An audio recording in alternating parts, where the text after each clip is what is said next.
Hello, আসসালামু আলাইকুম। সবাইকে অনেক অনেক ভালোবাসা এবং শুভেচ্ছা, অভিনন্দন। প্রিয় মাতৃভূমি, প্রিয় বাংলাদেশ এবং প্রিয় বাংলাদেশের সবাইকে অন্তরস্থল থেকে অনেক অনেক ভালোবাসা। ভাত দে হারাম জাদা নইলে মানচিত্র খেয়ে ফেলবো। ইয়েস, লাখো লাখো বেকারের কর্মসংস্থান নেই, কলকারখানা বন্ধ হয়ে যাচ্ছে, গার্মেন্টস সেক্টর বন্ধ হয়ে যাচ্ছে, উৎপাদনমুখী কোনো চিন্তাভাবনা নেই। আপনারা শুধু শুরু করেছেন অমুক বিপ্লব, তমুক বিপ্লব, এই সংস্কার, ওই সংস্কার, কাজের কোনো অনুসন্ধান নেই, মানুষের কাজ নিরাপত্তা নেই। সেখানে শুধু আপনারা ভোট ভাগাভাগি, নির্বাচন, আসন, কবে, কোথায়, কিভাবে ক্ষমতায় যাবেন এই নিয়ে ব্যস্ত। 28 লাখ মানুষের চাকরি নেই, কর্মসংস্থানগুলো বন্ধ হয়ে গেছে, উৎপাদনমুখী ধ্বংস হয়ে যাচ্ছে ক্ষুদ্র শিল্প, মানবের মধ্যে নিরাপত্তাহীনতায় ভুগছে মানুষ, কাজের অভাব চলছে, হাহাকার চলছে। এইভাবে আর কয়দিন চলবে? আমরা তো বুঝতে পারছি যে এভাবে চলতে থাকলে আমাদের অস্তিত্ব বিলীন হয়ে যাবে।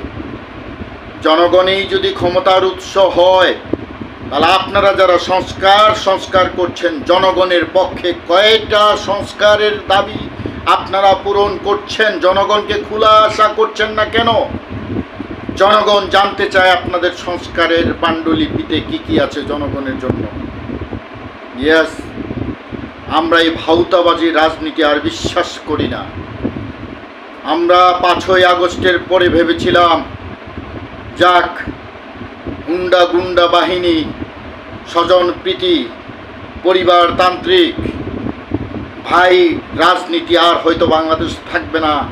অবাধে সাধারণ মানুষের রাজনীতি সুবিধা ভোগ করবে, সবাই সমানভাবে গণতন্ত্রের স্বাদ ভোগ করবে, বাক স্বাধীনতা থাকবে, স্বাধীনতা, মৌলিক অধিকার, গণতান্ত্রিক নাগরিক অধিকার সব কিছু মানুষ হাতের নাগালে পাবে।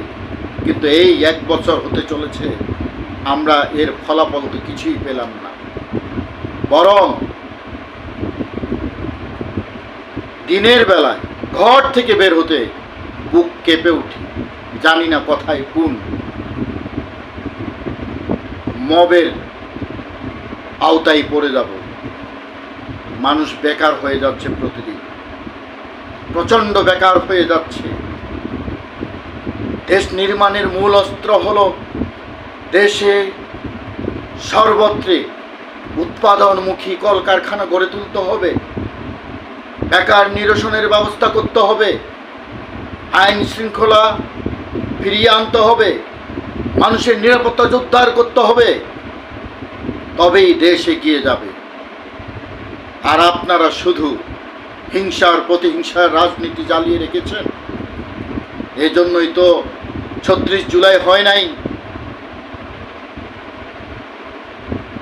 আর যারা 71কে, মহান মুক্তিযোদ্ধাদেরকে অপমান করছেন, ভাই থেমে যান। 71 হয়েছিল বিধায় আজকে বাংলাদেশ, আর 71 হয়েছিল বিধায় আমরা 36শে জুলাইয়ের পরে নতুন একটি বাংলাদেশের স্বপ্ন দেখতে পাচ্ছি। জয় হোক মেহনতি মানুষের, জয় হোক খেটে খাওয়া মানুষের। পরিবর্তন সম্ভব যদি আমরা সবাই বদলাতে পারি। আমরা দুর্নীতিমুক্ত বাংলাদেশ গড়ার শপথ গ্রহণ করি। আসুন নিজেকে বিলিয়ে দিই, নিজের ত্যাগ, নিজের বিলাসিতাকে তুচ্ছ করে মানুষের কল্যাণে, দেশের কল্যাণে নিজেদেরকে উৎসর্গ করি। বাংলাদেশ দীর্ঘজীবী হোক, জয় হোক মেহনতি মানুষের, জয় হোক সাম্যবাদের, জয় হোক সকল ধর্ম মত নির্বিশেষে সকল জাতি ধর্মের মানুষের, জয় হোক মানবতার।